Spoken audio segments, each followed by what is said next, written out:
Merci beaucoup, Monsieur le Président, Monsieur le Ministre, Madame la Ministre, chers collègues. Je pense qu'il est très dangereux, notamment dans le contexte actuel, de nier les difficultés sociales causées par la hausse de la CSG. Tout d'abord, et très simplement, cette hausse de CSG, ça a été la double peine. Ça a été la double peine, pourquoi? Tout d'abord par rapport au seuil. On avait 10 200 € de revenus. Or, quand vous êtes en couple, c'était 22 000 € de revenus net fiscal.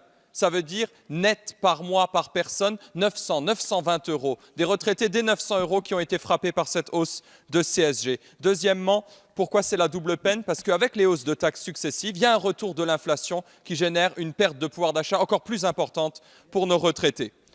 Ensuite, d'un autre côté, cette hausse, elle a été injuste. Injuste parce que les objectifs que vous aviez mis en avant, de revalorisation du travail, d'efforts partagés de tous pour baisser les déficits, n'est pas au rendez-vous. Si vous vouliez revaloriser le travail, il fallait faire des économies, notamment sur la dépense sociale. Ensuite, dernier argument, et qui ne plaira pas à tout le monde, comment on peut expliquer aujourd'hui à nos retraités modestes qu'on ne revalorise pas leur pension seulement de 0,3 %, quand dans le même temps, l'allocation des demandeurs d'asile, qui ne sont pas des réfugiés, qui sont juste des gens qui arrivent en France et demandent l'asile, des migrants, va être revalorisée à hauteur de l'inflation. C'est des choses qui sont profondément injuste pour nos concitoyens.